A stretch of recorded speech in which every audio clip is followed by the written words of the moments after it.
It was a splendid morning on the island of Soda. James was feeling very pleased with himself. His red paint gleamed in the sunshine as he sped along the line. He reached the junction just as Percy puffed in with some freight cars. James was surprised to see him. What are you doing here, Percy? You should be at the station by now. I know, sighed Percy. These cars have been troublesome all morning. That's no excuse, Percy. Nothing should stop us. Sir Topham Hatt relies on us to be on time. Now, if you'll excuse me, I'll be on my way. And James puffed importantly away. Bossy buffers, muttered Percy.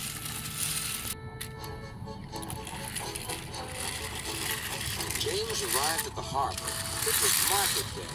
The harbor yard was filled with the sweet smell of fruit from faraway lands. The fruit was delivered in big ships. James watched as strawberries, oranges, melons, and bananas were carefully loaded onto his cars. Then he set off to the station on the main line.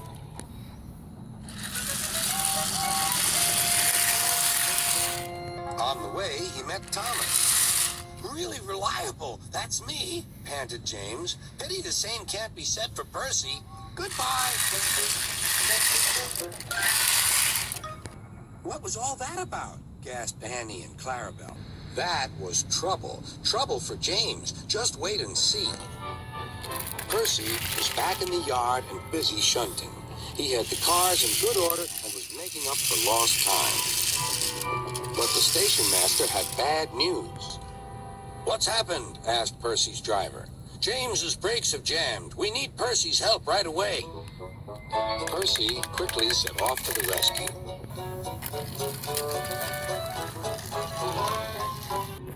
James was stuck on the line and looking glum. Percy couldn't help laughing. Got yourself in a bit of a jam, eh, James? A sticky situation? Be quiet. It's not funny having jammed brakes. And not very reliable either. I'm surprised you let it happen, James. Nothing should stop us engines. That's enough, Percy, said the driver. Can you push these cars? Of course I can.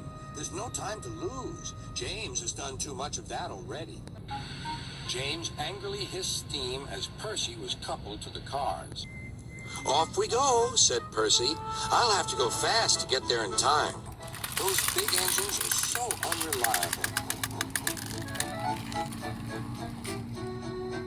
Be careful, Percy, called his driver.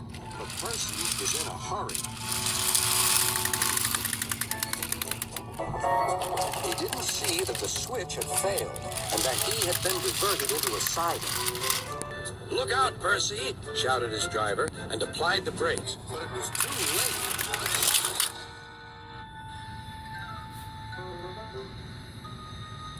The driver and fireman had jumped clear, but squashed fruit squirted all over Percy.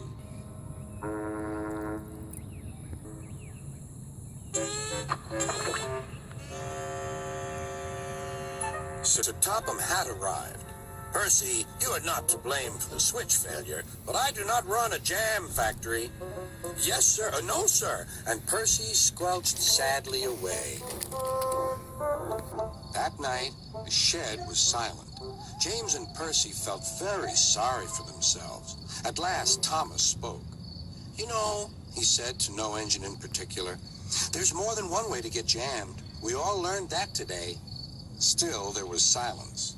What's more, we also learned that sometimes when engines help each other out of a jam, things can still go wrong. So, said a voice, so that means we learned a lot today, and therefore... Then came a chorus. We're really useful engines after all.